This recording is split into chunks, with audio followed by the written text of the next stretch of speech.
today we're going to talk about storytelling mastery. How many of you are excited about learning how to storytell? Yeah, very cool. Now, how many of you have maybe a story that says, I don't think I could ever be a great storyteller? Anyone had that before? Or okay, that's not bad. How many of you realize that storytelling is innate? You're born with it, and if you don't have this, if you're not born with that, bad luck, you're done for the rest of your life. Anyone has that story there? Okay, good. So you guys get that this is a skill that you can learn, that you can master, but more importantly, show of hands if you feel like this is worth mastering.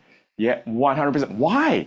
Why? Type in the chat screen. Why do you feel like this is worth mastering? By the way, this is our biggest six-figure speaker event to date. This is only done in point one, 25K mastermind, and our guests are here to enjoy this incredible experience. So first of all, give it up for our biggest.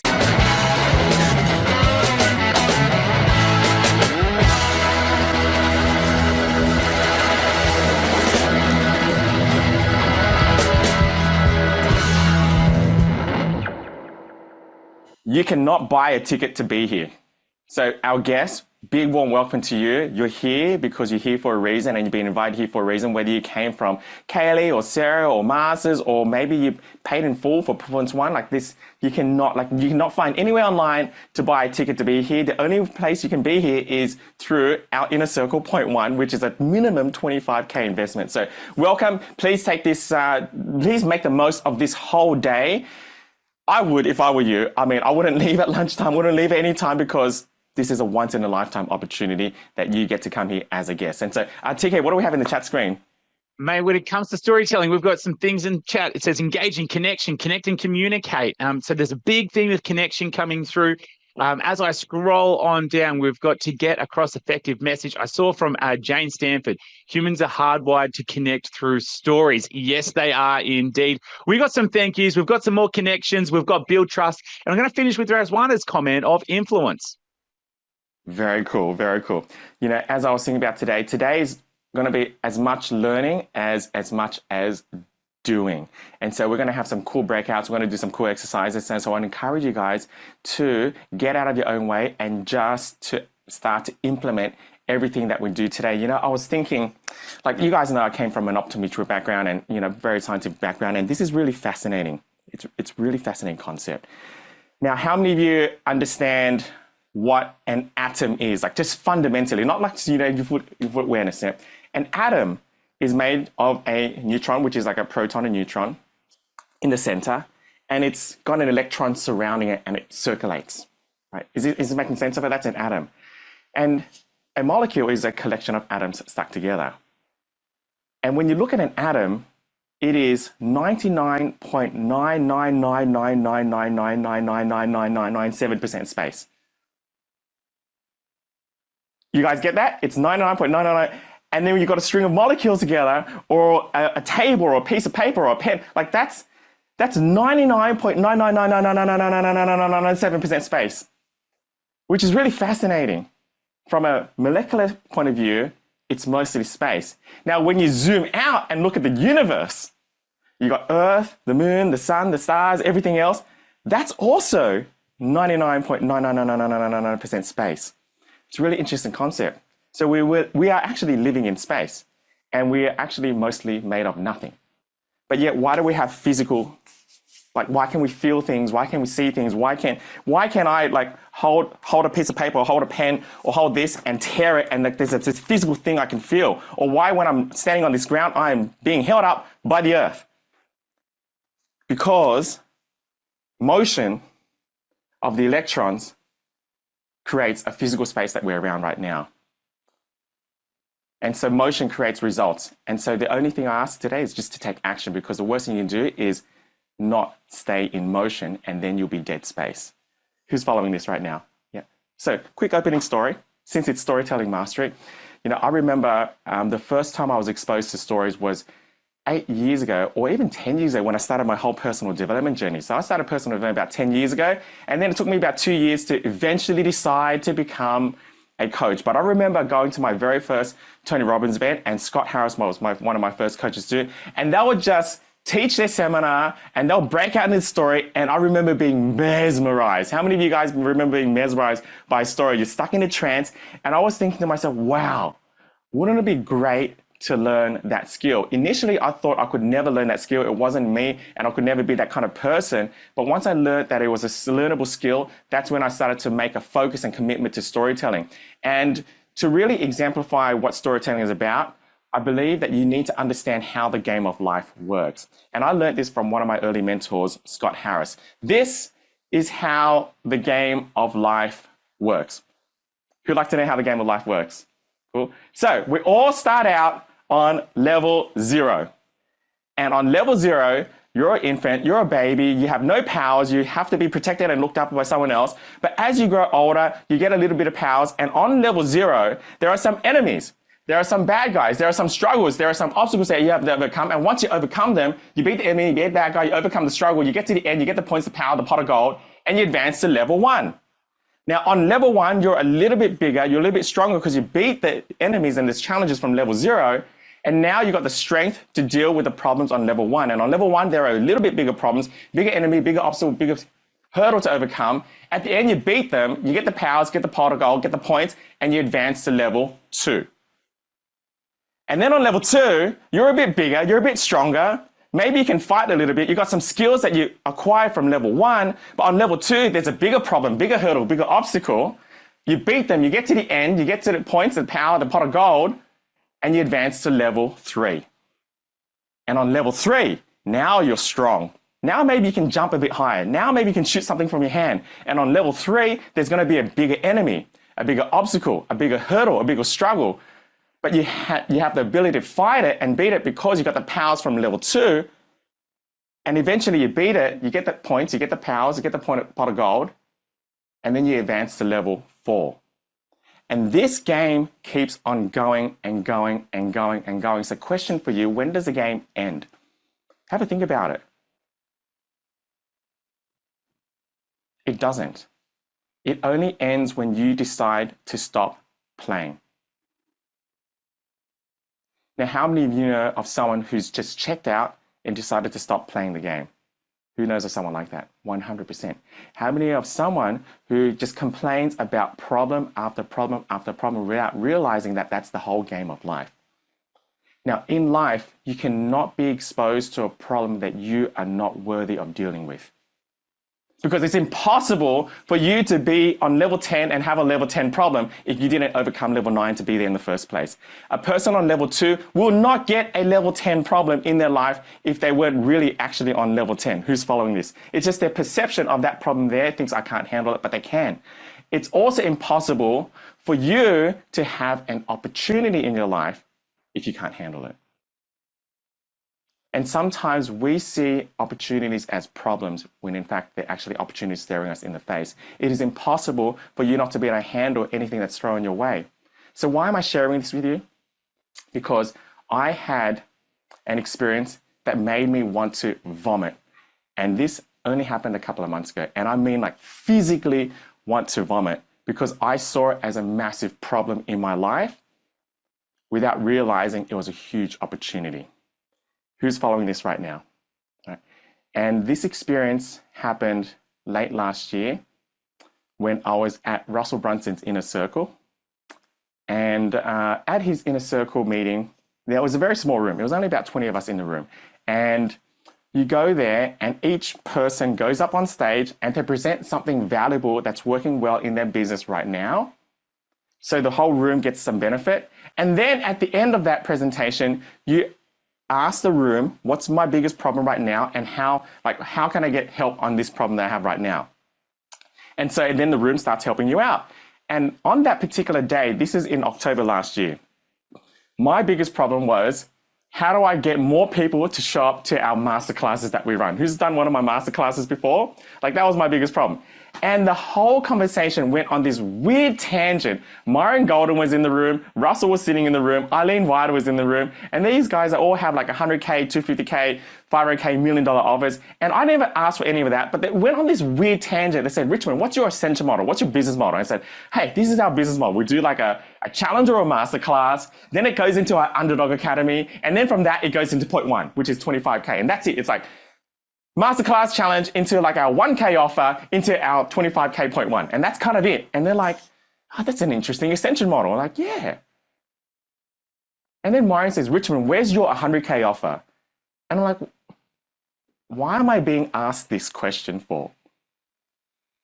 I just want to learn how to improve my webinar show-up rates. And the whole room started saying, yeah, Richmond, how come you don't have a 100K offer? I'm like, what? This model's working. We made $5 million last year just from this model. Can you just help me with my webinar show-up rates? And they could sense that I was choking. And I was thinking, 100, how can I even charge 100K?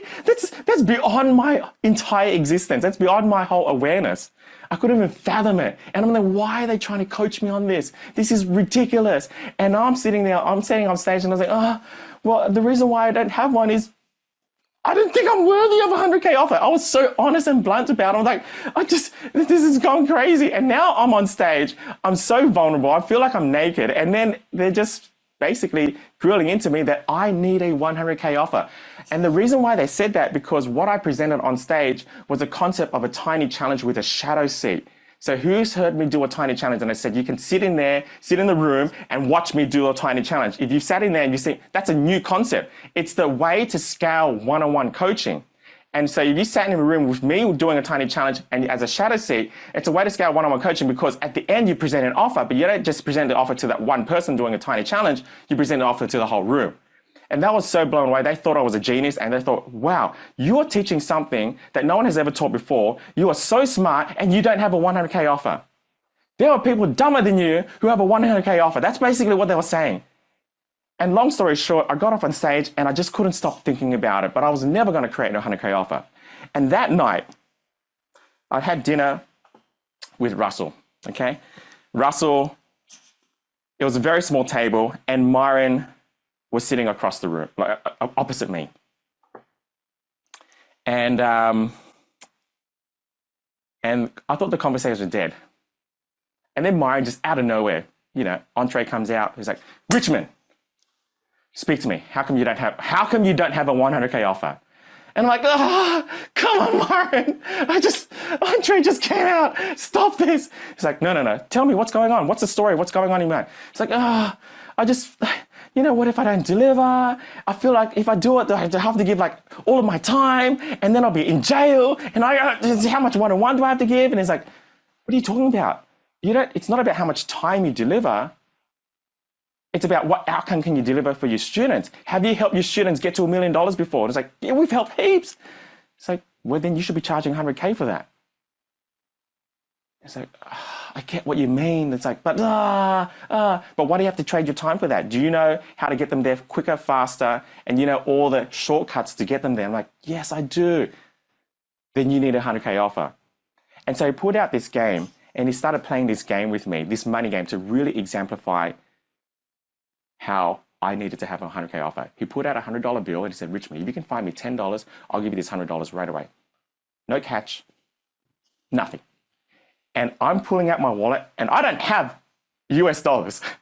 I have this thing called Monopoly money. It's all colorful, red, $20 note, $50 note, all that kind of stuff. Like, I don't have 10 bucks. And I'm freaking out. And Myron said, you got 60 seconds. I'm like, well, can you take this like $20 Australian note? Can you do this? And no, I need a $10 USD note. And I freaked out to the point where the minute came out, I was like, okay, bad luck. $100 is mine. And it said, anyone on this table here, if you can find me $10, I'll give it to you. And Phyllis was sitting next to me and she didn't have $10, but she said, hey, Russell, or hey, Elaine, or hey, like this other person on the table, do you have $10 I could borrow? I said, yes, I do. And she borrowed the $10 and gave it to Myron, and then she was left with $100. I thought, whoa. Didn't hit me. hear me, that's when I experienced the value of a 100K offer. He's like, Richmond, what did you learn just then? Well, number one, people don't want your time. People want the outcome. And if you can help someone make $1 million from 100K, then you should. You're selling if you're short, and you are a genius at what you do. And that epiphany and that breakthrough moment was huge for me, because when I lost, I got the lesson. I'm glad I lost that game, because I wouldn't have found out the lesson within myself if I had won. And so that night at the dinner table, from that epiphany, I put out my phone. I messaged Kaylee. Is Kaylee in the room right now? Where's Kaylee? I don't know where she is. There's 127 people in the room. And I said, Kaylee, I have a special offer for you. Kaylee responded, oh, yeah, what is it? I said, I'll tell you tomorrow. And I winked. And she's like, tell me now. I said, it's a 100K offer. I was like, wow, okay, tell me more. I was like, no, I'll tell you tomorrow. And then she started begging me, like, no, I want to know what it is. I want to know this. Okay, well, if you want to know what it is, all I need is $10,000 down right now if you trust me. He said, okay, I trust you, Richmond. She transferred $10,000. I had no idea what the offer was. I had no idea. I had no idea what the logistics would look like. I knew that I could promise her a 10x return minimum. But I just had no idea, like, what was going to be the day-to-day, delivery, how long, everything. I just knew that I was committed to the outcome. And she put down the 10K. The next day, cool. I said, I'll get back to you details. And I showed Russell my phone. I showed Mari my phone. I showed the whole table my phone. I said, I just signed up my very first 100K offer. First of all, give it up for that.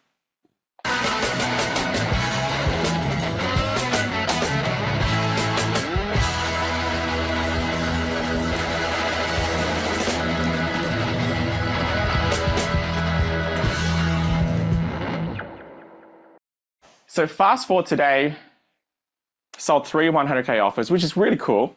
And Tony has sold 2. And inside our P1 Plats, they've sold over a dozen. It's been crazy. It's kind of like the 100K offer is the new black. But why am I sharing you this story? For multiple reasons. Number one, when I sign up that 100K offer, one of the things I know that I'm very, very good at is networking up the social ladder. Why? Because you are who you spend time with. Show me your friends and I'll show you your future. Who gets that principle? We call it the 8th wonder here in point 1. Show me your friends and I'll show you your future. I can guarantee the number one reason why you're not successful right now is not because of a story that believes that you're not good enough or you don't have the skill. It's because of the people you spend most time with. Period. That is the universal force that no one can ever control, is how far you go and how fast you go is who you spend time with. And so I said, okay, Kaylee, so one of the things in my 100K offer is I'm going to personally introduce you to Myron. I'm going to personally introduce you to Russell. I'm going to personally introduce you to my network, because I believe that introduction is going to be worth more than the $1 million that she could get from a tangible aspect in the ROI. Like, her being personally introduced to my network, who would agree, is more valuable than $1 million. It is. It took me years and years to form these relationships that she can do it in 1 second.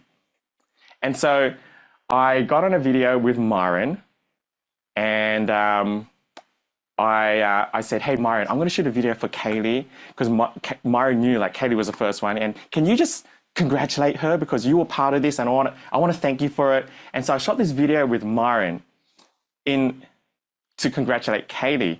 And in that video, I kind of said, oh, by the way, Kaylee, one part of the offer is I'm going to introduce you to Myron, and what you do with it is kind of up to you.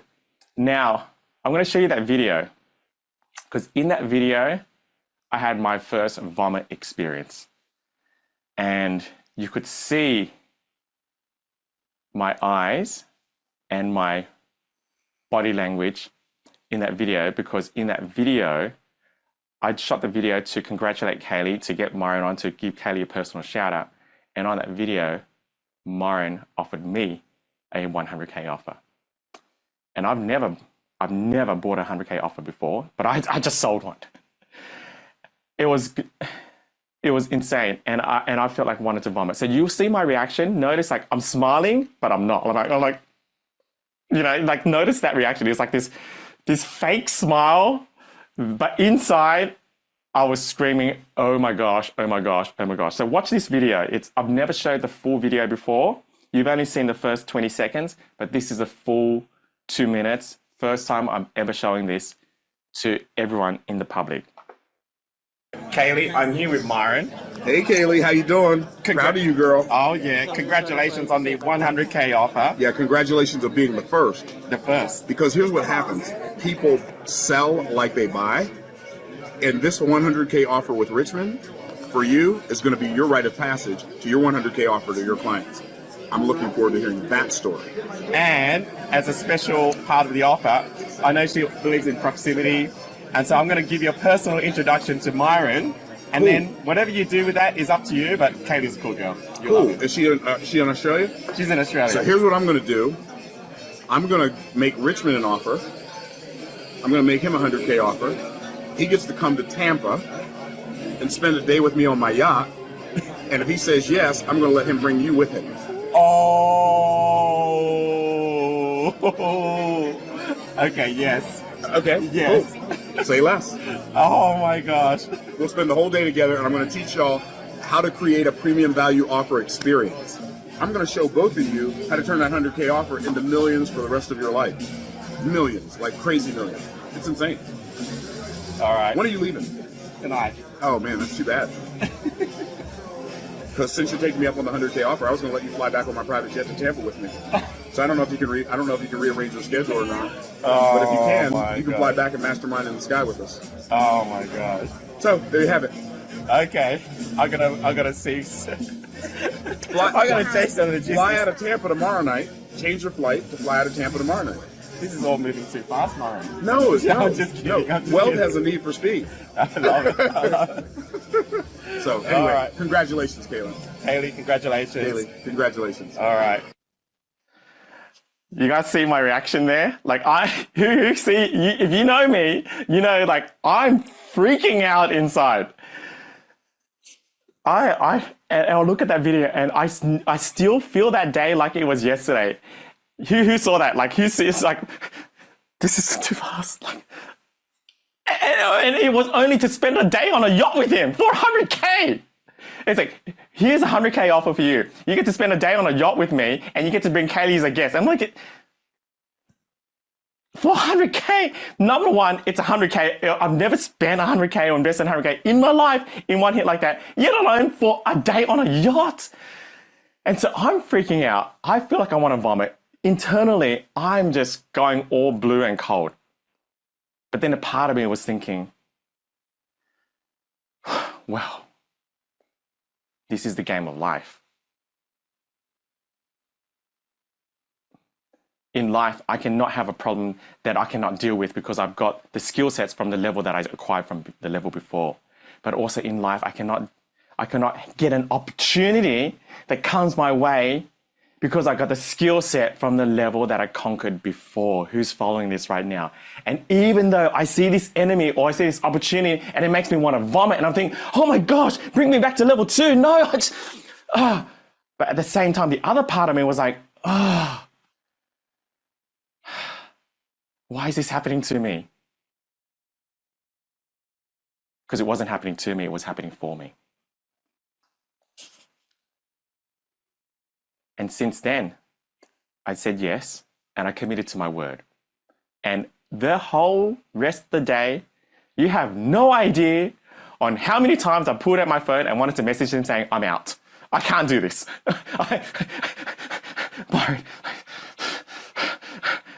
Because at the end, what was not on that video was this. I said, okay, Myron, how much deposit do you need? I said, I need half now.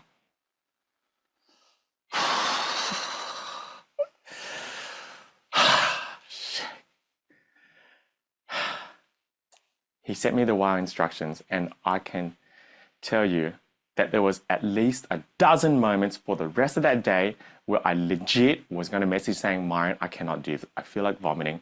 I want out. I want out. I want out. I want out. But at the end of the day, I resolved it within myself because here's what happened. He just helped me sell a 100K offer. He helped me believe in myself. And I thought, worst case scenario, I just sold a 100K offer and that's okay. And now I get to spend a day on a yacht with him. And also Kaylee gets to spend a day on a yacht too. And lo and behold, a couple of days later, Kaylee sold 2 100K offers. It was crazy. And that started to make me feel better about my decision. And I went from thinking, oh my gosh, what if this doesn't work, to how do I make it work? How do I make this work? How do I make this work? How do I make this work? How do I make this work? How do I make this work? So I transferred him the money. I felt great about it. I thought, okay, you know what? I'm going to make this work. I'm going to show all our P1s, show this to the Platts, and then Platts started getting results like crazy. Then we sold our second 100K offer. Then I sold my third one. Then Tony sold his first one, then his second one. And then we were just selling 100K offers like crazy. We had already personally within P1, just between me and Tony, 5x our investment within the first 6 weeks. It was like, because I started to ask the question of, how do I make this work? Who's following this right now? Now, I had no idea what else I was going to get with Myron. The only point that I don't think I knew at this point was, I'm just gonna get a day on a yacht with him. And then he said a private jet experience. But I couldn't fly out that day to go to Tampa. And so he said to me, I'll credit you that experience, that private jet experience. Now, he called me a couple of days later when I got back to Sydney, just, I guess, to onboard me. You know, congratulations, signing up 100K offer. Here's some of the logistics, here's the details. And on that phone, at the end of the phone call, he said, by the way, Richmond, just wanted to let you know that, that I also have a 350K offer if you wanted to upgrade to that. I'm like, stop it, Myron. Stop it. Stop it. I'm like, I literally said, Myron, stop it. Stop it. It was immediate. No, I'm good. And so, okay, no, just putting it out there. Just putting it out there. Okay. At the end of that phone call, I'm like, what is going? Shit. I'm thinking, holy shit. Excuse the French, but I just got used to the 100K deal. What is that? Oh my gosh. Who can feel this, by the way? Like, I'm freaking out. And now I'm thinking, okay, this is not how the game of life should be working. I just conquered the devil in this level. I just conquered this opportunity. I just beat the powers. I just advanced from level 10 to level 11 now. Level 10 was overcome the 100K offer. Level 11 is not a 350K offer. It's not that. It's something else, but it can't be that. So that was it. I was like, a resounding no. I'm on level 11. Let me enjoy this. Just let me enjoy level 11 for a little bit. I just don't want to face my first hurdle yet. I just want to sit back, relax, enjoy pot of gold, enjoy my points, enjoy my new powers before I go and beat the next enemy. Just chill out. And I instinctively knew that that was not going to be the first time that it would offer it to me again. And so when I went to Las Vegas for Fun Hacking Live a couple of weeks ago, I did get the opportunity to go on his jet. So I flew to Tampa, and from Tampa to Las Vegas, which was a 5-hour flight on this plane here, which you saw online. And that was only a couple of weeks ago. And on those 5 hours, whoa, my mind was blown away by the value he provided. It was nuts. I was like, wow, I've already got 5x value from the 100K offer. The stuff he was teaching on this jet, because he got up, like we sat for about half an hour, and I thought, oh yeah, we're just going to sit and chill out. I'm going to mastermind. Those two people, the other two people you see there, Dr. Sonia and Charles, they both make over $10 million a year. Sonia makes about 15. Charles makes about $30 million a year. Right? And I'm thinking, sitting in this room, and I'm like, oh shit, we only made $5 million last year. I'm definitely the smallest fish in the pond, which means that I was in the right room. And we're just chatting, we're just talking and just, getting along. I thought, wow, this is a cool experience. And then Myron gets up, he turns his seat around. There's a few other people behind us, and he starts doing like this little seminar thing. And he speaks for an entire 2 hours on personal branding and what he feels the next step is for each of our businesses, because he knew our business inside out. And I'm like, whoa. We got the opportunity to ask him any questions, and it was Q&A for another 2 hours. Just open Q&A, anything you want. And I thought, wow, this is crazy. This is the 100K value right now. Now I know why you don't have to sell one-on-one time. You just sell outcomes. He was selling the outcome from the experience, yet alone the experience of being on the jet. And I haven't even been on the yacht yet. And at the end of that experience, he said to me this one sentence. And it was around the 350K offer. And I knew it was coming, and it was coming, it was coming, it was coming. But I didn't know he would be asking it like that. And after that one sentence, I said, Myron, I'm in. It was the best closing line I've ever heard in my life. And it was genuine and real. And I felt it. And I'm like, I was in. Who'd like to know what that one sentence was that allowed me to say yes to a 350K offer? Ladies and gentlemen, welcome to Six Figure Speaker March 2025.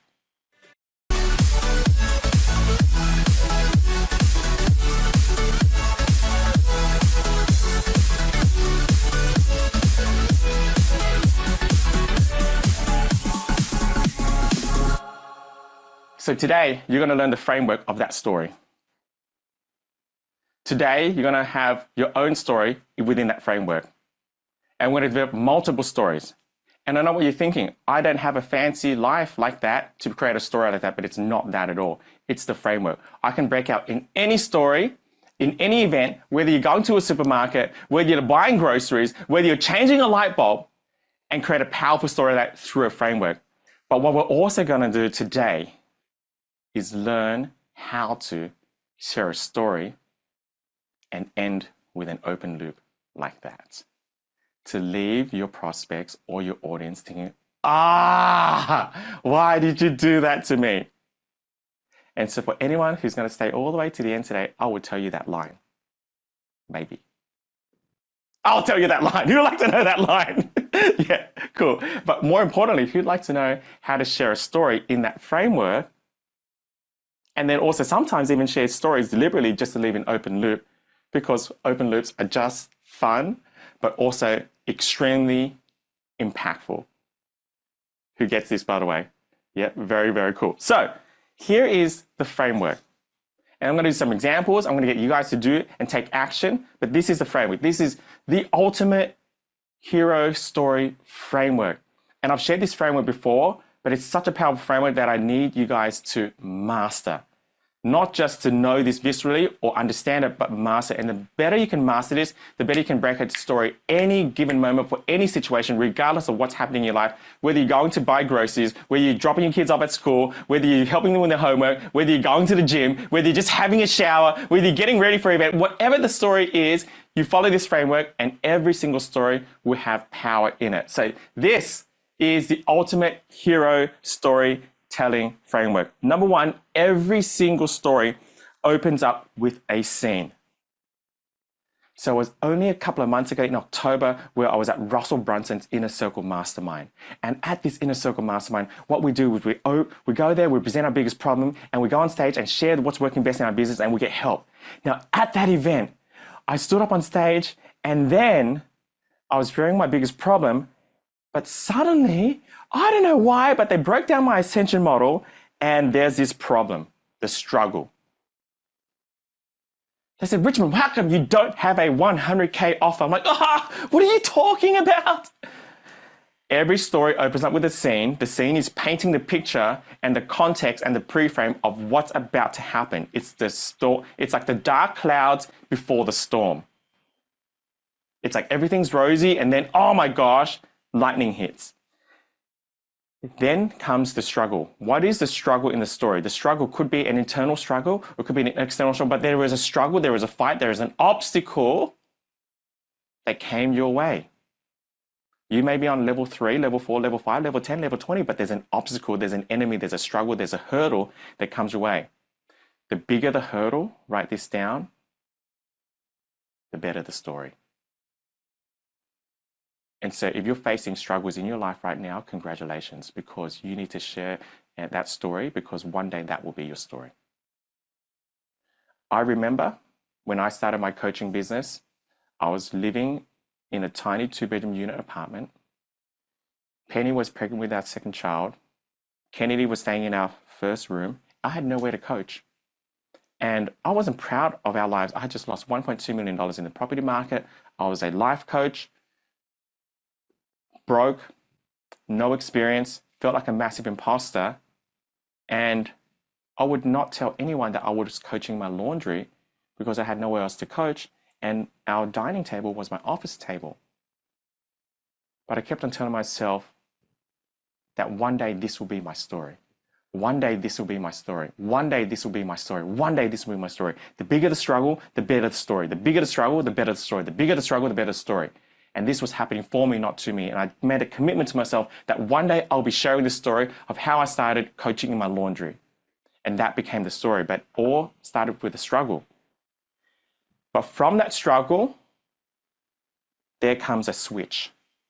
A light bulb moment, an aha moment where it all changed. And we went out to dinner that night and Myron pulls out and says to me, Richmond, how come you don't have a 100K offer? Talk to me about this. And he plays this money game. And I lost the money game. I couldn't find the $10. And oh my gosh. And I learned an important lesson that day. There's a switch in every story, the moment where it all turned around, where you realize on how to solve that struggle. Every story, there's a switch. Who's following this so far? Right? Where it all changed. From that switch, you got a result. There was a solution. And then I signed up and we sold my first 100K offer, then our second, then our third, then Tony sold his first, then his second, and then suddenly all P1s are starting to sell 100K offers. That's the happy ending. That's the resolution. And then finally, the most important part of every great story is it must end with the point of the story, which is the significance. Meaning, and I share this story with you because you cannot face an obstacle that you cannot handle. You cannot have an opportunity in your life that you are not ready for. And I share this story with you because every single person here, you're here because life is happening for you, not to you. Who's following this right now? So this is the ultimate story framework. But Richmond, my life is boring. I didn't go to a mastermind. I'm not in Russell Brunson's inner circle. I'm not flying on a jet. I'm not going to Las Vegas. Oh my gosh, I don't do this Tony Robbins stuff, blah, blah, blah, blah, blah, blah, blah, blah. My life is completely boring. Now let me share with you on how creativity is created from commitment. The only reason why you lack creativity is because you lack commitment. And I'll give you a real life demonstration, real life story. So when I realized the power of storytelling, and I made a commitment to myself that I'm going to master this. And so just for context, in order for me to get on that flight, that private jet flight with Myron, this is what had to happen. It was crazy. So I flew to Las Vegas to land there on Sunday, and it was a red-eye flight. 15 hours from Sydney to Las Vegas. Not direct, but Sydney to LAX, LAX to Las Vegas. So the first leg was about 13 and a half hours, and then another 1 hour 15 to Las Vegas. And that was a red-eye flight, meaning that I only got around about 2 hours sleep on that flight because the flight landed at midnight Sydney time, which was about 6 a.m. LAX time. And so I usually sleep around 10 o'clock. So I slept from 10 to 12, only the flight landing, and then I got 2 hours. So I was really tired.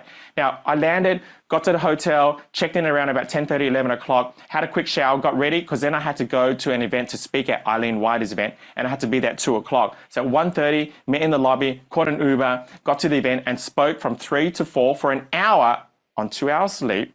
And then at the end of that, I had to go back, have a quick shower, have dinner, and catch a red-eye flight at 11 p.m. from Las Vegas to Tampa, Florida, which is 5 hours away, only to land there at 4 a.m. Vegas time, which is 7 a.m. Tampa time, and the private jet was taking off at 7:30. And on that, I was so anxious that I would not get there on time that I had no sleep, and plus the chair didn't recline, and so anytime I nodded off, I was just nodding off like this. So over 2 days, I only had about 2 hours sleep. But the reason why I did that was because I said to myself, well, at least it'll be a good story. No joke. And I said this to P1s a couple of weeks ago before we left. I said, okay, I'm doing this. This is what's going to happen. And I told them I said, I'm going to have to take 2 red-eye flights. I'm like, oh. And I even said to Myron, this is what I'm actually going to do. And this is how committed I am to get on that jet with you. But I said to myself, at least it'll be a good story. At the very least. but it became more than just a good story.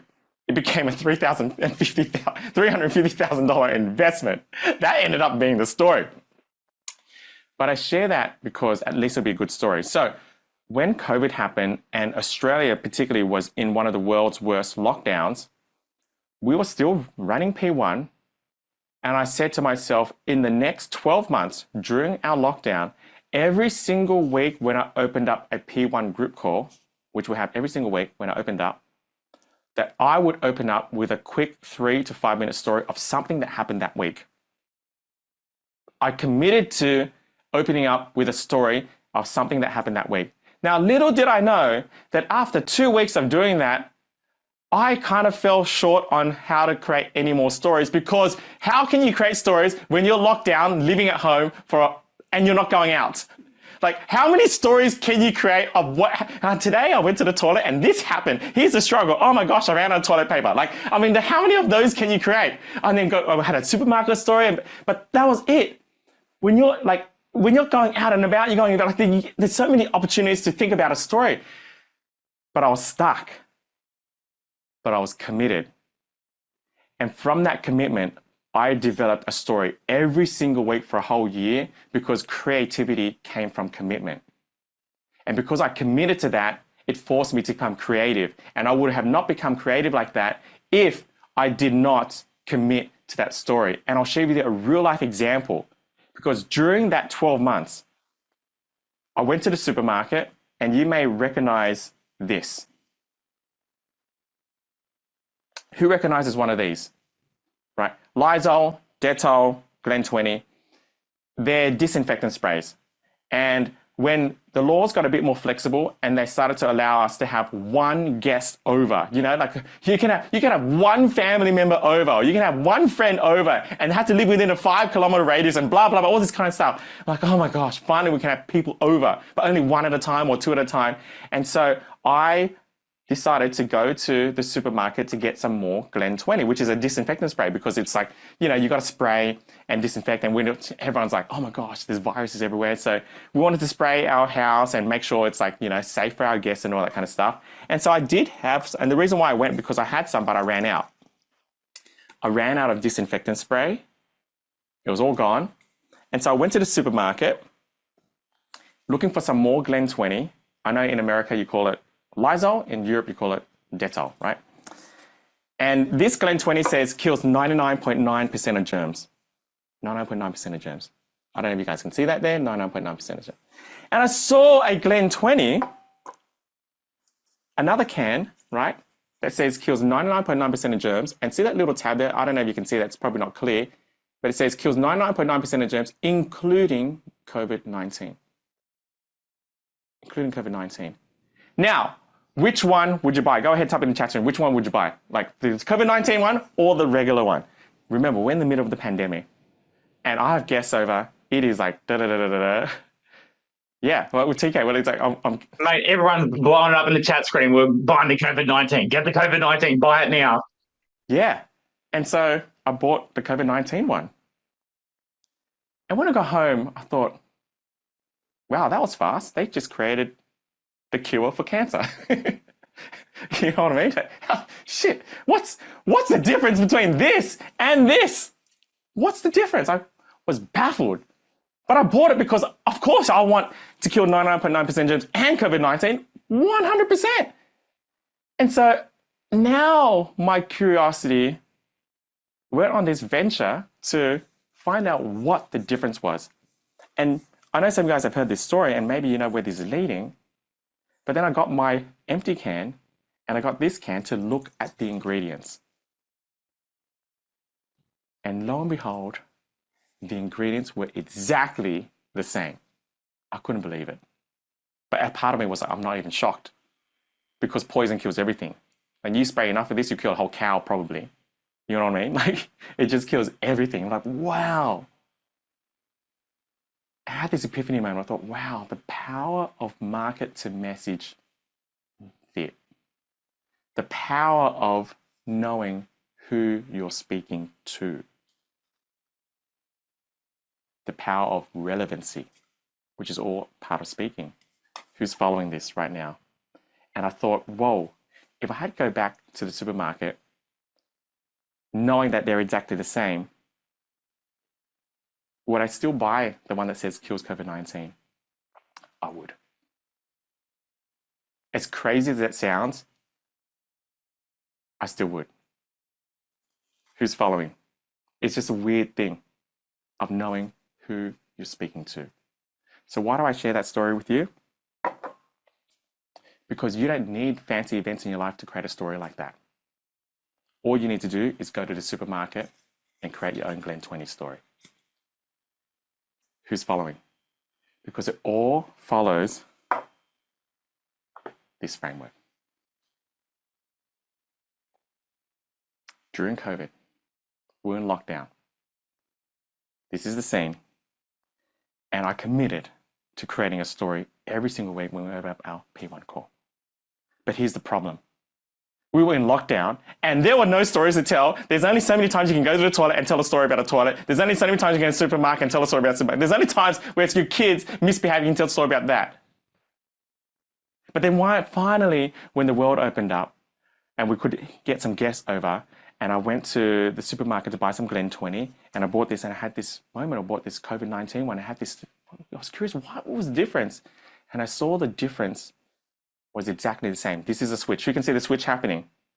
I read it, wow, exactly the same ingredients. And that's when I had an epiphany, and the epiphany was, wow, the power of market to message match, knowing who you're speaking to.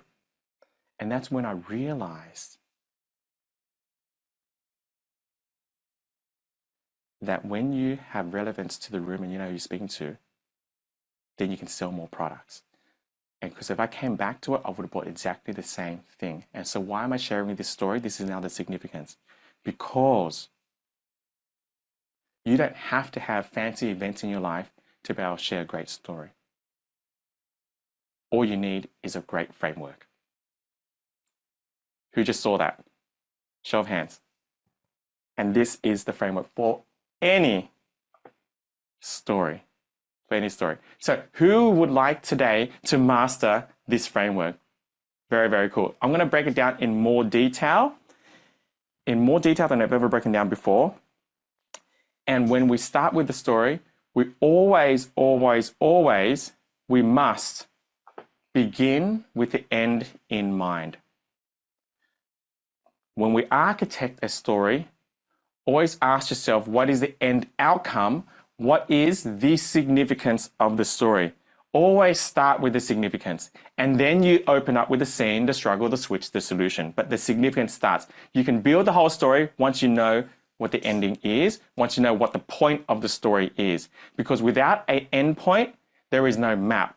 In order for you to go to a new location on Google Maps, you must put in your destination first, and then the blue line is drawn.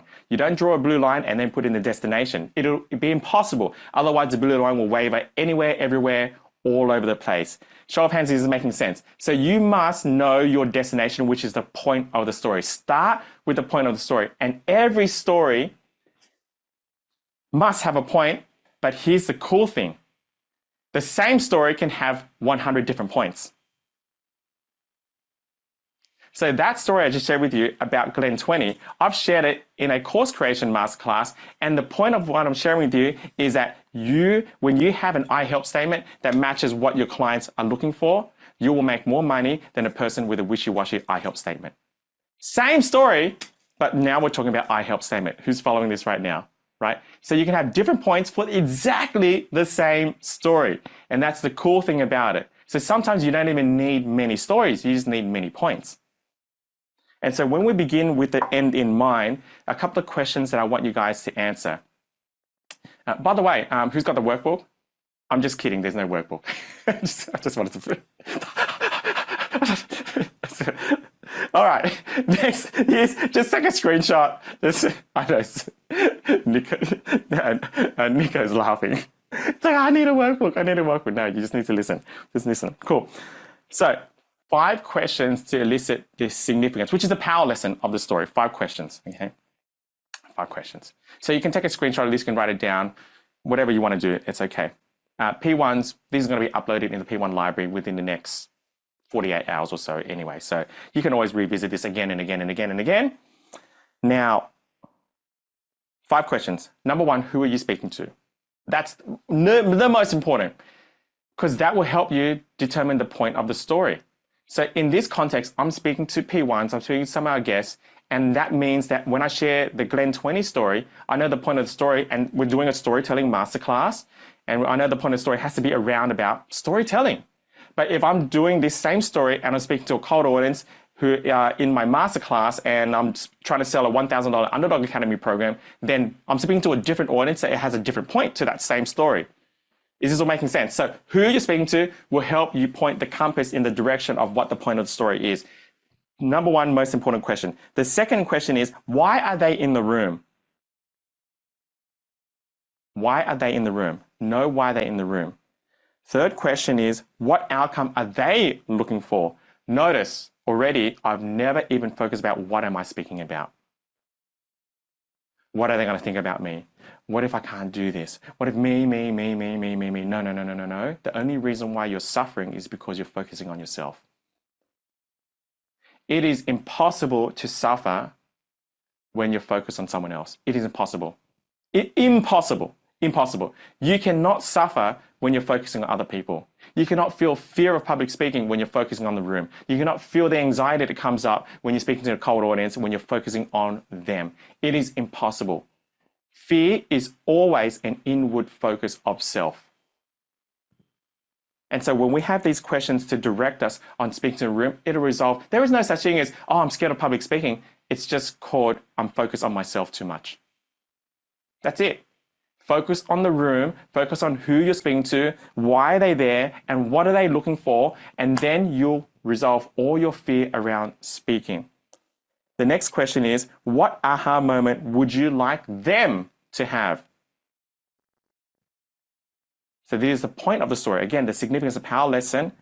And then finally, based on the above, what could be the power lesson of the story? What could be? Because it could be many. But in this instance, what could be the power lesson of the story? And if you're not sure on a power lesson, you're like, I don't know what the power lesson is. You're allowed to reference famous quotes. 100%. Give me a thumbs up. You got a screenshot of this or you write this down. I want to make sure you guys are good. Good. Very, very good. Cool. 100%. You can reference famous quotes. So for example, I might share a story around niching. And I won't break out to the story around niching, but in case, I'll go through the scene, when I started and I was an optometrist. Actually, you know what? I'll just share the story about my niching then. Since it's storytelling mastery. So you guys can see the framework happening. Now, when I started my career as a coach, Scott Harris was my first coach. Who can see me opening up the scene right now, right? I'm opening up the scene. Scott said, Richmond, who are you going to serve? Who's going to be your niche? And I wanted to be a life coach. And I'd be, Scott, I want to be a life coach for everyone. He's like, everyone? Yeah, everyone. It's like, Richmond, you can't be a life coach for everyone, right? But I can help everyone. I can help everyone. It's like, Richmond, you can't. I mean, you can, but you can't. And you're going to die if you try to serve everyone. I'm like, but Scott, I can. I was like, no, you can't. So Richmond, niche down. And so me being a great student, it got to me and I thought, fine, I'll niche down. And so that night I was thinking, what am I going to niche down to? What am I going to niche down to? What am I going to niche down? What am I going to niche down to? And I was so stuck. And I thought, I'm just going to surrender and let go. And sometimes when you surrender and let go, ideas just come to you. Who's ever had an idea that came to them in the middle of the night or in the shower when they're going for a run or something like that, right? It was a download from whatever you want to call it, God, grace, the universe, something like that happened. And so that night, because I kept on asking myself the question, oh man, what's going to be my niche? What's going to be my niche? What's going to be my niche? And then it hit me like lightning. I knew in that instant, it was around about 2:30 a.m. in the middle of the night where I knew exactly who I wanted to serve and who I was called to serve. I wanted to be a life coach for the elderly. Why? Because as an optometrist, as an optometrist for 10 years, I had done 20,000 eye tests in those 10 years. I was an exceptional optometrist and extremely competent. Now, out of the 20,000 eye tests, about 15 to 16,000 of them were done with patients that were over the age of 55. meaning they were seniors or elderlies. And the majority, even probably 10,000, were over the age of 70. And so I had built this affinity and rapport and deep understanding of seniors and elderly, because not only would they come in for an eye test, but they'll tell me their life story, they'll tell me their pain points, they'll tell me everything they wanted, they'll tell me, I knew everything about them. And I was great with elderly patients. And they just, I don't know, they just had this reciprocity and kind of liking towards me. And so the next day I went, Scott, I've got my niche, it's my calling, it's who I'm called to serve. I'm gonna be a life coach for the elderly. He's like, wow, amazing, why? He's like, this is the reason why. I've done 20,000 eye tests. And I'm like, yes, I'm gonna be a life coach for the elderly. Now, Scott had this method on how to get experience, and it was called pro bono coaching. Now, that was back in the old days. You guys know pro bono coaching is dead. We don't do that anymore. It's all tiny challenges now. But back then it was like, hey, take some clients on pro bono, 1 call a week for 6 weeks or even 10 weeks or even 12 weeks.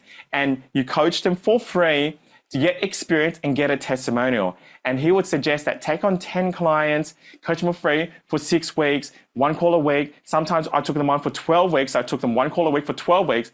And you can imagine, number one, that's a really slow framework to get experience, because a tiny challenge can compress that into 5 days. Who's getting this right now?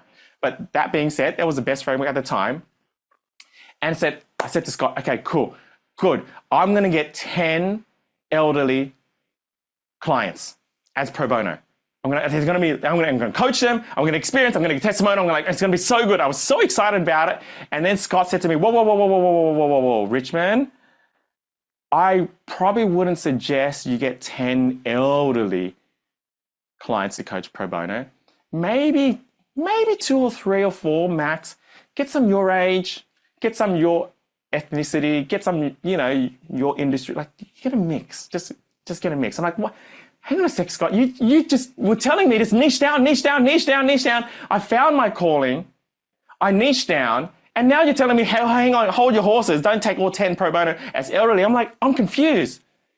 More than being confused, I'm pissed off. I'm really pissed off because he's telling me niche down. I found my calling, and now it's telling me to hang back and don't do that. It's not smart. I'm like, what do you mean it's not smart?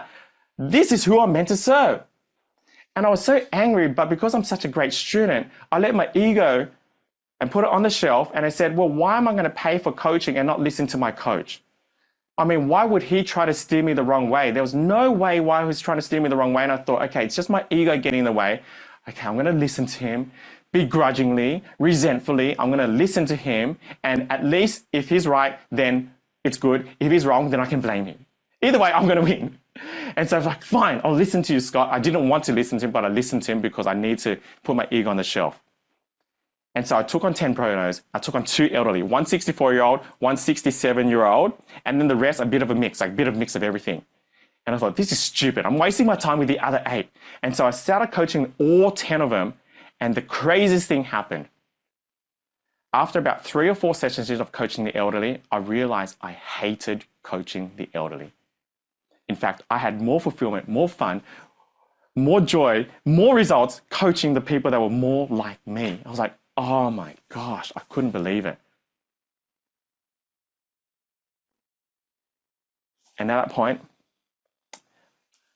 I learned a powerful lesson. That here I am trying to meditate what was clear to me, what was my calling. In actual fact, I learned that action precedes clarity all the time. All the time. And I share this with you because you may not be 100% clear on your niche. You may not be 100% clear on your avatar. You may not be 100% clear on who you're called to serve. But the only way to get clarity on that is just to take action, because action precedes clarity all the time.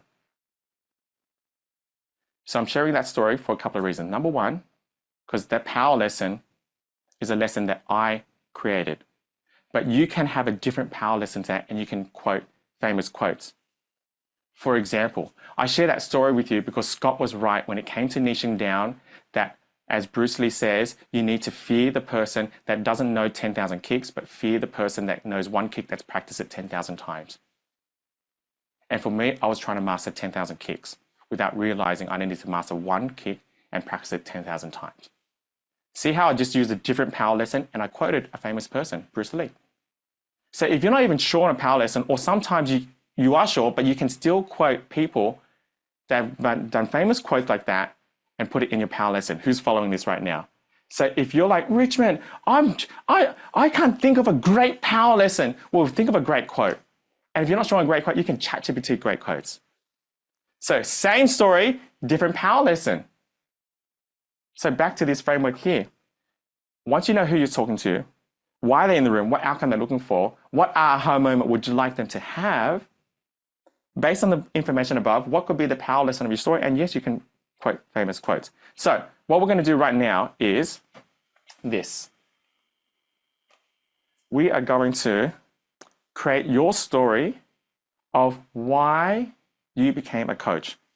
That's the first story that we all must have as a coach, but we need to understand how to share it in a very impactful way. And then we're going to build on that as the day progresses. But the first story I want to help you guys build through this framework is why you became a coach. So in order to start this story, begin with the end in mind. And so I'm going to get you guys to answer some questions. Then later on, we're going to go into a breakout room and you're going to share it with the framework to your breakout room. And so as you answer these questions, you're going to be sharing this story to about 5 or 6 other people in a breakout room. So who are you speaking to? You're speaking to a group of coaches. You're speaking to P1s. You're speaking to your friends. You're speaking to your peers. So now you know who you're speaking to. So is this all making sense? Because you're going to share this framework to your breakout room. So that's who you're speaking to. You're speaking to your fellow peers inside P1. Why are they here? They're here for a speaking event. What outcome they're looking for? Maybe some inspiration. I don't know. But that's for you to answer. And what aha moment would you like them to have when you share them the story of why you became a coach? Based on above, what could be the power lesson of your story? So I'm going to give you guys, let's go, we'll go 2 songs and then we'll just gauge where you guys are. If you need more time, we'll go an extra song. But let's start with this, begin with end in mind. We're going to share a story of why you became a coach. But the first part of that story is, what's the power lesson of that story? So we'll give you guys 2 songs to answer these questions. But first of all, is everyone clear on what we're about to do? Any questions? Anyone stuck? Unless I'm lost, what am I meant to do here? What's the exercise? Just type it in the chat screen and we'll help you out. Let's do it, mate. I think there's plenty of nerves coming through the chat. I see Ray Mitchell he feels like vomiting, and it's getting a lot of reactions, which is really cool. Cornelius has got in the chat lost. All right, mate. Let's bring Cornelius on, and Sally Lean's just after a time frame. How long are we speaking for? We'll talk about that later. Yeah. But just at that point, the story would only be about 3 to 5 minutes anyway, so it won't be that long. And it's funny how you said Ray wants to vomit. Ray, you don't know what vomit feels like. I'm going to send you a DM right now and offer you a 100K offer, and then you can vomit. So you guys are laughing. Maybe I should. Anyway, so TK, let's get Cornelius up. Yeah, let's grab Cornelius if we can. Let's see if we can't get some clarity on here. And if you're stuck, type in your question too, so maybe a quick answer for you as well. You can type in Cornelius, we're going to send the unmute, release unbutton for you, because I know you can't do it right now. So what exactly are you stuck on with what we're about to do next with these questions? I guess I just lost track of where we're going, or what the questions are. Well, first of all, do you understand how to answer these questions? Yes. Good. That's all you need to know for now. Okay. You're future pacing yourself too much, and that's why you're getting anxiety or you're feeling stuck. Cool? Fair enough. Yep. Cool. So everybody here, your next step is we're going to create a why did you become a coach story, but we're just going to, I'm chunking this down for you, one piece at a time. I'll help you create the scene, the struggle, the switch, the solution. But for now, I just want to start with this. So if you can answer these questions, then we'll build out like Lego, the scene, the struggle, the switch, the solution. Give me a thumbs up if that's making sense. Cool. So, and then you're going to deliver that into a breakout room in this room here with 5 or 6 people. So that's who you're speaking to. But let's just start with, if you were to share to 5 or 6 people why you became a coach, at the end of that story, what's going to be the point of that story? What lesson would you like to give them? What's going to be that power lesson? What's going to be the point? What's going to be this? Okay, I share the story because this is the reason why I share this with you. Like, what's going to be that thing for you that you want to give to them as a significance of the story? So, anything else coming through the chat screen, TK? No, mate, I think that we're going to be pretty clear here. The only thing I think that people are sort of caught on or stuck on is like, who are we speaking to? And guys, we're speaking to coaches inside the breakout room. So that's who we're speaking to. And the story is, why did you become a coach?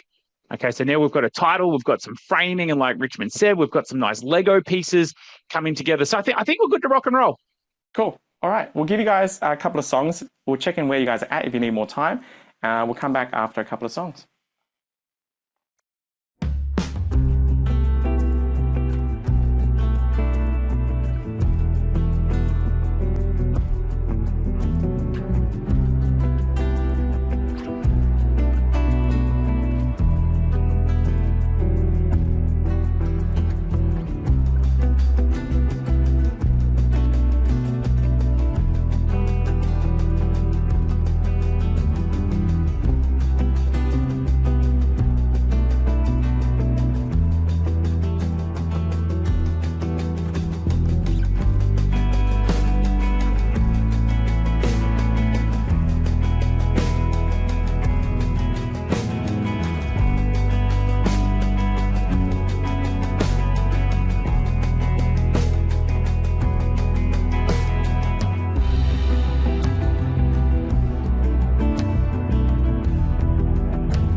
All right. Show of hands. You got something on paper. Show of hands. Good. Yes. Give it up for you guys for having something on paper.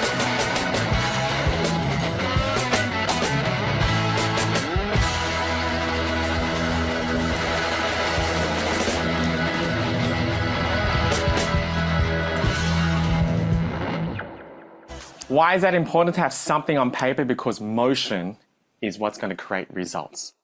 Otherwise, you're just dead space. Who's following this right now? Just have something on paper. Now, I don't care what it is you have on paper, but you've got something. You know, it's really interesting. Now, who's a parent, just by the way, who's a parent? Or actually, if you're not a parent, but you have like little nieces, nephews, like that kind of stuff. And like our kids, they love pancakes. And anyone cooked pancakes before? And I love making like animal pancakes for them. So, you know, I'll sometimes make like a butterfly and a turtle and a crocodile and a giraffe and a snake. And, you know, they just, Daddy, can you make this? And they just love it. And it's just a fun experience. And it's really interesting, like as kids, you know, it's just, sometimes it's not perfect. It's a bit messy and you just do with whatever you do. But when you transition to adulthood, I was thinking about this, and you cook pancakes, and you're not making it for kids, maybe you're making it yourself. The first two are always dud pancakes. It's a really weird thing, and I don't know the science behind why the first two are just dud pancakes. Who gets what I'm trying to say here?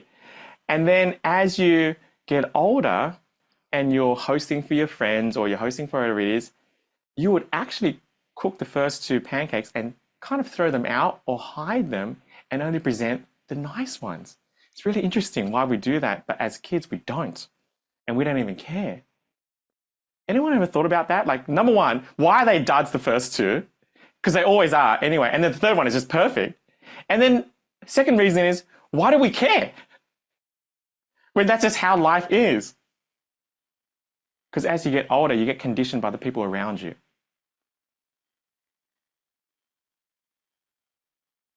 This is why it's so important to spend time with the right people. Perfectionism is created from the people around you. Who's following this? So I share that story because, write this down. We need to be like kids again because messy is sexy. Messy is sexy.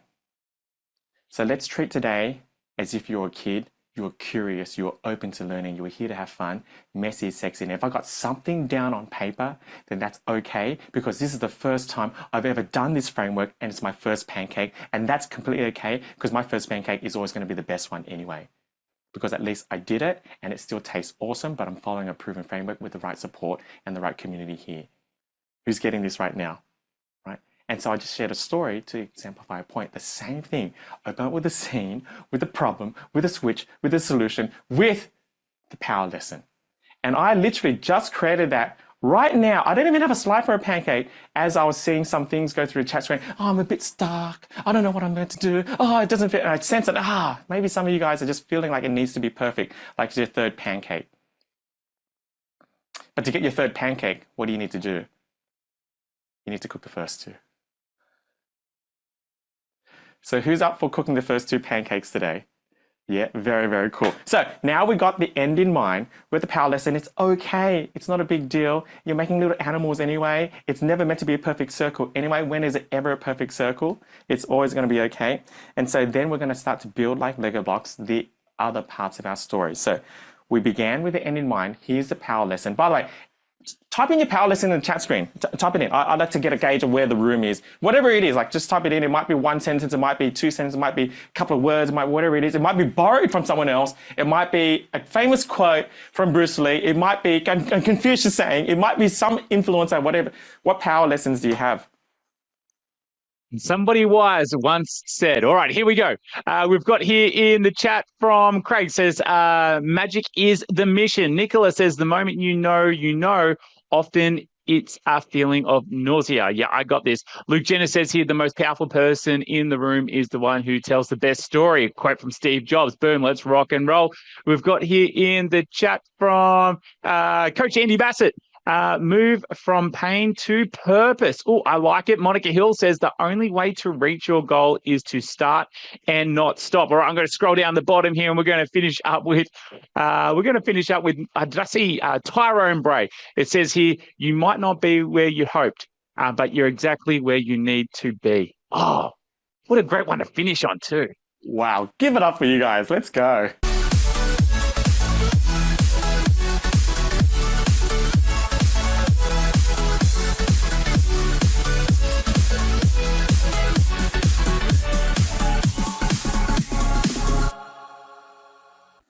All right, so we got our power lesson, and if you're like, oh my gosh, just borrow one of these ones. Then some of them are so good. And let's be real, your power lesson, even if you didn't borrow it from someone else, is probably borrowed from someone else that you don't even know who got it from in the first place anyway. Like we're like we're just you guys get what I'm saying? Like it's all somewhere in the universe, unless you made up a new language or something like that, or whatever it is. So start with the significance. That's the power lesson of the story. Then we can now build it from sequential order, because we know where we're going now. We have the coordinates of the GPS. Now we can draw out the blue line on the Google Maps, but we have to put in the end result first, which is the significance of the story. So then we can build out the scene, which is this. The scene is, we're going to set the mood of the story. So I'm going to go through this one by one like Lego, but I'll give you the big picture framework first. So when you're up at a scene, you want to set the mood. The mood's kind of like the tone. What's kind of the feeling? Is it a sunny day? Is it a cloudy day? Is a storm coming? Is it a grey day? Like what kind of the mood? Then we go into the struggle. And the struggle is, now you got to state what the problem is, and more importantly, why it's a problem. So the scene is why I became a coach. Is like, it was 8 years ago and life was good, but then I got this cancer diagnosis. Boom, struggle. The reason why this is a problem is because I've been vegan, I've been healthy, and how did this happen when I've never smoked a cigarette in my life? Who can see now the problem is a bigger problem because I stated why it's a problem? Who can see that, by the way, right? Because it's not just I got a cancer diagnosis, but the reason why there's a problem is because I'm the healthiest person I know. I've never smoked a cigarette in my life, and I get this cancer diagnosis. Show of hands, you can see that. Now, when you stated why it's a problem, boom. Open the scene, why it's a problem. Cool. Then we go to the switch. The switch is, what is the specific aha moment that changed it all? You went on this journey, and you found this CD called Tony Robbins, or a friend gave you this book, or you know what, I saw this documentary with Gary Brecker, who's the #1 biohacker on the planet, who has cured so many people from diseases who couldn't be treated from Western medicine, and that changed it all. Boom. Then you go into the solution, which is the end result. State the resolution, which is the happy ending. And from that, I was healed, I became fulfilled, I inspired others, and I share this story with you. Boom, power lesson. Is this all making sense? Show of hands, is it making sense? Cool. This is like the sequential order, and we're going to build it out slowly. Cool. So to build it out slowly, let me get rid of my face. You can screenshot that. Screenshot it, or you can just write it down. Or if someone wants to screenshot it, they can post it in the chat screen as well. I'm more than happy for someone to screenshot this, post in the chat screen so they can download it if they're not sure how to do that. Cool. Thumbs up, you got a screenshot done or you got it down? Excellent, cool. I'm sure we have someone that can post it in the screen right now. Now, then we go into, let's build this out. Why did you become a coach? So we've got the scene, the struggle, the switch, the solution. You already got your power lesson, which is fine. You got a power lesson, cool. Actually, let me go back. Someone screenshot this. If someone wants to screenshot this, and so you guys have it. This is kind of your storytelling kind of worksheet thing that you will build out every single time. So anytime I share a story, I'm working on this kind of worksheet rather than the Superman kind of diagram, because this is kind of, kind of a workable thing. So with this, you already got your power lesson. You got the questions that you answered. Great. Set the mood of the story. State the problem, why it's a problem. What is the specific aha moment that changed it all? And then what's the solution? So here are some questions for you to answer for the scene. Okay. So when we build this out, I'm going to give you some time to answer these questions. The questions you answer for the scene is, Number one, describe your life right before you decided to become a coach.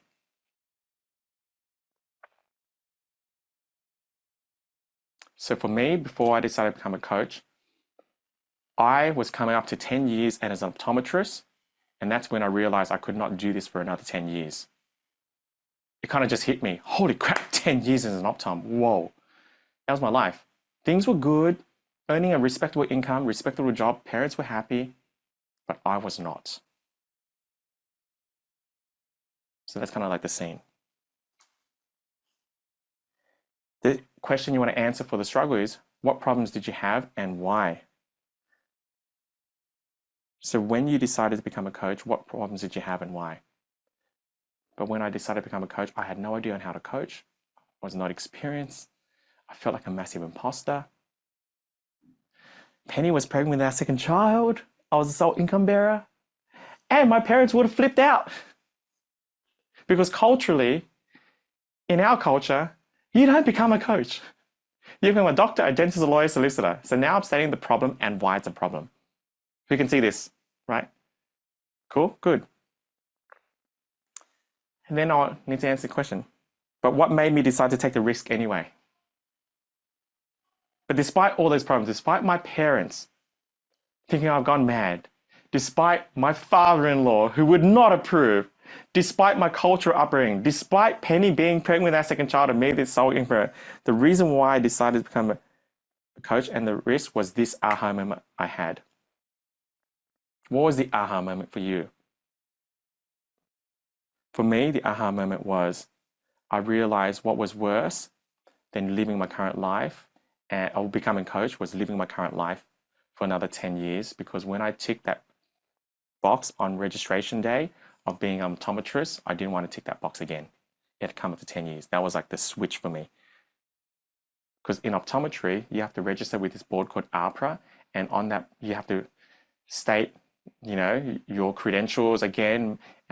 You have to redo your working with children certificate, make sure that you're safe to work with children. They check your criminal record, all that, do all this stuff to be registered as an optometrist. And on one of those questionnaires, they state, how long do you want to be an optometrist for? How long do you plan to be an optometrist for? You know, less than a year, 3 to 5 years, 5 to 10 years, 10 years plus. And from day one as an optometrist, I always tick the 3 to 5 years. I only plan to be an optometrist 3 to 5 years. And after that, I'm going to figure out what I really want to do, because I did it for my parents. But the moment I ticked that box again for 10 years straight, that was the day where I thought, I cannot do this anymore. So the aha moment for me to switch into coaching was when I ticked that box for 10 years straight. Who's following this right now? So there was even despite all the problems that you were facing of transition to become a coach, there was something that made you do it. There's something that made you take the risk. For me, I just did not want to tick that box again because 10 years was too much. Is this all making sense? Show of hands. So for you, figure out what that switch was. What were the aha moment? Despite all the problems you were facing at the time, what made you decide to take a risk? What was that aha moment that turned it all around? Or maybe your friend bought you a ticket to Tony Robbins and said, oh my gosh, I need to do this now. And then from doing that and making that decision, where are you now? What's changed? What's different about you? I can guarantee your identity is different. You're probably more fulfilled. You're probably growing as a person. You'd be more courageous. Maybe you realize that, you know, it's not as bad as you thought it was, whatever it is, but what's changed now? What's different? And at the end, you share this story because of the power lesson. Let's pause. I'm going to open the floor for a couple of questions. And if you can, type in your questions in the chat screen too, just so we can answer as many questions as possible. But I'm going to open the floor for some questions on this, because I'm going to give you some time to do this, to answer these questions. I'm going to give you some time to answer these questions. Make sure you guys are clear on how to answer these questions, which is what we're about to do now. Make sure you guys are clear. So anyone stuck, anyone confused on what we're about to do, anyone's like, oh my gosh, can you explain that again? Or I'm a little bit lost here, whatever it is. So this is your opportunity.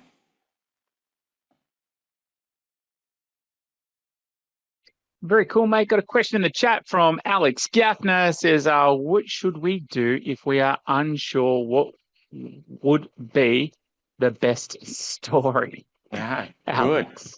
Good. This is a great question, Alex. So how would you know Or if you like, Alex has got maybe multiple stories. Which one's the best story? Well, my guess is don't go out there and do 10 pro bonos with elderly patients. Take on a few, like Scott Harris said, and then you'll know, because action precedes clarity all the time. So the way you know that it's the best story is just to share it and give yourself feedback and say, yeah, actually, that was a really good story. Or maybe next time I tell that story, I'm going to share the other version of that story. Who's following this right now? Now, if I was to run this event again, if I was to run it again in a year's time,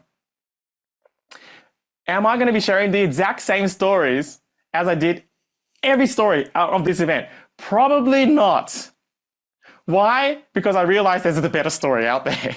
Who's following this right now? But for now, it's good for now. It's good for now. So how do you know it's the best story? Because it's the one you have now. Who's getting this right now? So that's okay. And that's okay, because it doesn't matter, because the framework works. It doesn't matter because the framework works. You know what I mean? So great question. Anything else, TK?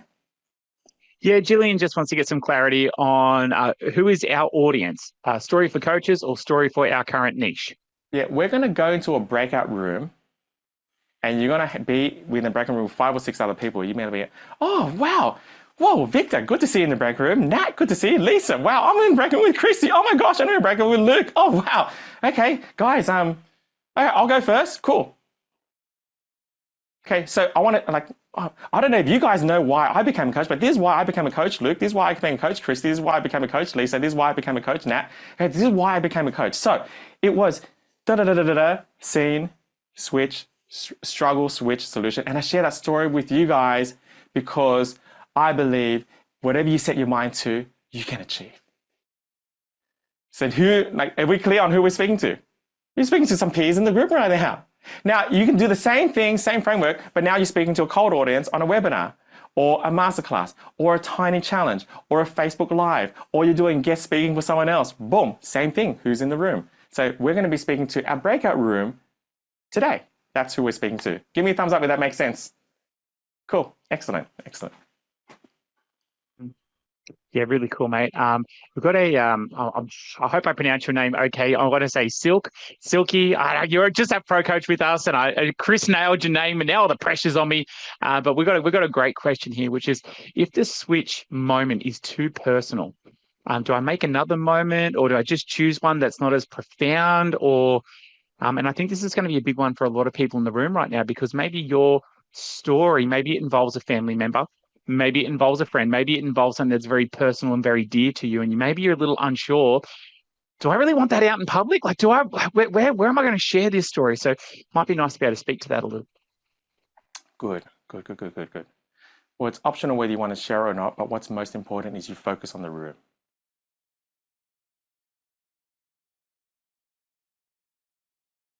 That word personal means self. And the art of storytelling, the art of speaking is, who am I speaking to and what do I want them to get out of this? And you may not even need to share that for them to get the same outcome, or it doesn't even matter. Is this all making sense? Right? And I totally get that some things are sensitive information. Some of you may be going through a legal battle right now and you're not allowed to share some parts of things like that. And that's okay. I mean, there are things in my life that I would never, ever, ever, ever, ever, ever, ever share that I've experienced as a child, ever share. And I'll say that, and I know I would never do it. But I know if I was to share the point of that story, I can share it in a way where it's going to achieve the same outcome through the same framework without sharing that specific detail. Because that, no one needs to know about it. But I can still get the same outcome. Who's following this right now? Right? No one needs to know about that. No one. And it's not because I'm not choosing not to heal myself or that I don't accept my reality, whatever it is. It's, if you're sharing a story with kids, you don't share them everything. Kids don't need to know the details of certain things to have the same impact of why you're sharing a story to your child. That would be weird if you Well, this is what actually happened. And you share them all the details, and you're like, your child's like, why'd you share me that for? It's just because you're focusing on yourself right now. So if you see it's like this, if you see them as like, okay, if like they're just like my children, and they don't need to know that, that's okay. What's most important is I share this lesson here with them from that point of view, and that's all that matters. And they got the lesson, they got it. That's fine. They don't need to know the details. It's just you believing that they need to know that thing for them to get the same lesson when it's not true. Is this all landing for everyone here? So if that's the case, you've got some sensitive information. That's cool. We all do. We'll have things that we would or maybe or shouldn't even share, and that's okay. But it doesn't mean you have to share it to get the same outcome, and you don't feel the pressure to share it. That's completely okay. Just imagine you were sharing that story to your child where they didn't have to know certain things to achieve the same outcome. Cool. Anything else, TK? Mate, I think we are all good in the chat, and I love the way that you've explained that as well. Everybody else sort of feel like a bit of a sense of relief when it comes to your story now as well. Yeah, really cool. Mate, I think we're good to go into some questions. Cool. All right. So I'm going to put this up here, and we'll give you guys. I think we'll give you guys at least 10 minutes because there's quite a few questions there. We'll check in at 10-minute mark. Like if you're done, just type in the chat screen done. Just kind of we gauge where you guys are at, whether you need more time or not, and then we'll put a countdown timer on as well. If we could get a countdown timer, that'd be cool for 10 minutes, and we'll come back after 10 minutes time.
right.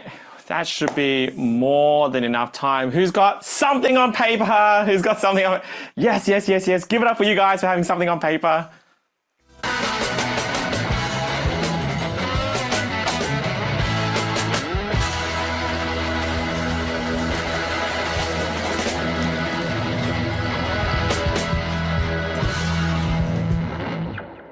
Who's starting to think, oh my gosh, this first pancake is starting to look pretty good, actually. Who's thinking, oh wow, this first pancake. And maybe as you go back through the story too, it's some self-reflection and clarity on, oh, okay, that's why I shared it.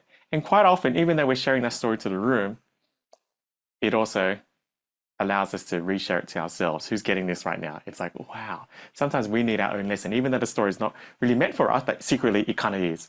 And so that's really cool for you guys to get clarity on that and to remind yourself as to why you became a coach. Because this is all important, because this is all going to be built on when you share this, it's like, it's going to be part of your origin story. I mean, that's kind of the premise of it. And every single person that you sign up, it's important for them to know why you did this and the power lesson that you want them to achieve from that too. So we're going to build this up even more, and I'm going to give you what we call. Actually, I'll let you watch this video, and I want you to notice why it's so good. And I don't know, some of you will pick it up, some of you won't, right? And why it's so smooth, and why it just. Think about why this is so good, why this is so good. So in my spare time, I either watch YouTube podcasts, like educational podcasts on something educational, or if I'm looking for entertainment and I'm not in the mood to learn, then I watch pranks. Like I just love watching pranks. Anyone like me, like just funny pranks? And so I stumbled across this guy who's an expert pianist, and he does this prank to the public where he has this piano out on the street, and he's in LA, and there's a sign saying "Play me," and so amateur pianists come up and they're like, oh. They play, and he butts in, and he pretends to be like a cleaner, pretends to do this, and he says, "Oh, can I jump in?" And they get a bit offended. They're like, "But I just got here," you know what I mean? So, and then he starts playing really badly, and then he breaks out and plays really good, and they're like, "What?" So that's kind of the video I want to show you. But as you watch that, obviously be entertained, but also kind of in the background notice why he's so good. Why? So just watch this. Hey, mind if I give it a shot? Yeah, I got 10 minutes to my next shift on the 101. My nephew's been teaching me a little bit. He taught me one song. It was,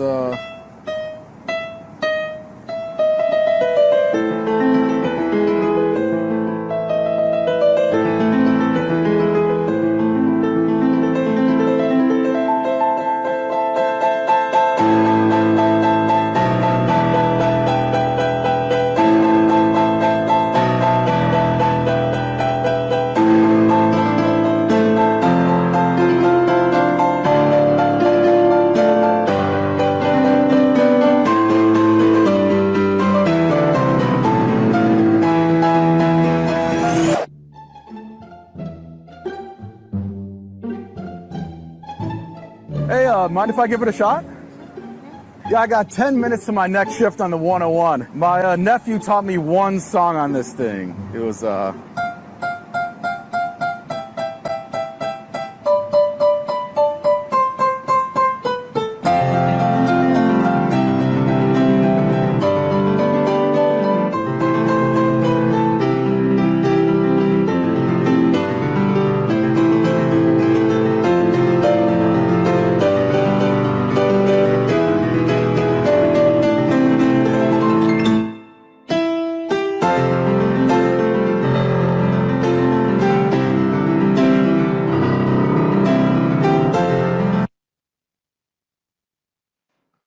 All right.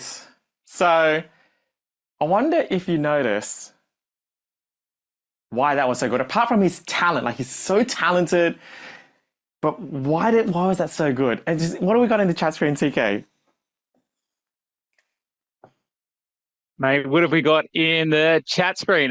Christy has here the pancake at the start. Okay, yeah, I like this. We've got the surprise factor, the switch, the unexpected talent.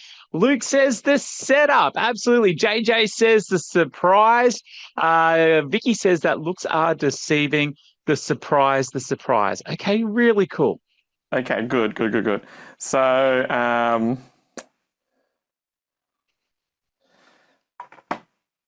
watch it again. And yes, the surprise is good. Yes, they're talented. Yes, they're pancake. But notice when he plays the songs, so he plays like one song, and then he goes to another song, and then he goes to another song. Like, notice how he's playing different songs. You notice that?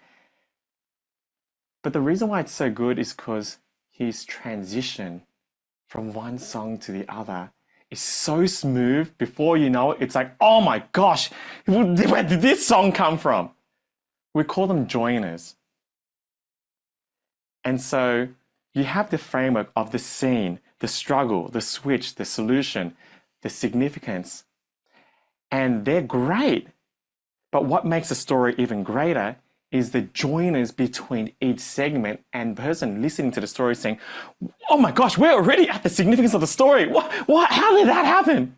Or, oh my gosh, the aha moment. Rather than feeling like the story is jagged, he didn't stop between songs and then play another song. He joined them so seamlessly, and next minute you're like, what? This is amazing. Who's following this right now? So I'm going to give you joiners to join the scene, the switch, the solution, the scene, the struggle, the switch, the solution, the significance, to help you share your story in a seamless manner. Who would be up for having some joiners here? Now, for those joiners, I'm going to share with you this video one more time so you can see the smooth transition. So watch this again and notice the joiners. It is so smooth, and that's why it's so good.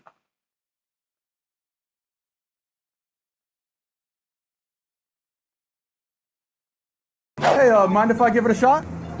Yeah, I got 10 minutes to my next shift on the 101. My nephew's been teaching me a little bit. He taught me one song. It was,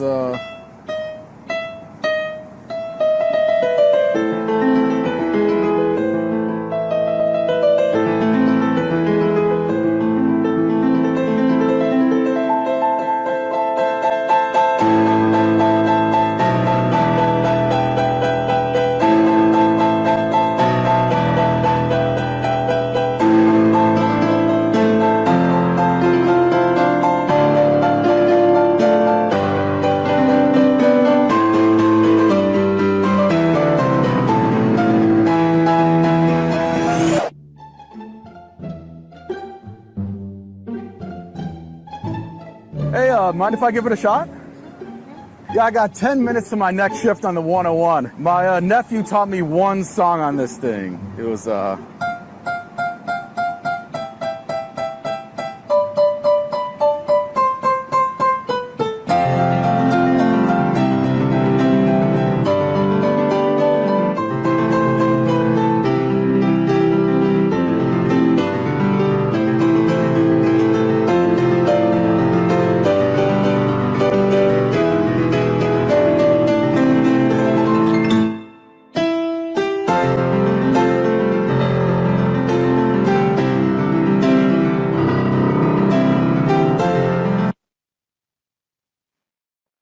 You guys notice that now? The joiners? It's like, oh my gosh, it's so good. Like, you could listen to that all day long. It's just wow. So I'm going to give you what I call some hero joiners, just to make it seem. And these are just some suggestions. Now, as I was preparing this event, I was like, wow, there's so many joiners you could use. Like, there's 100 ways to make it seamless.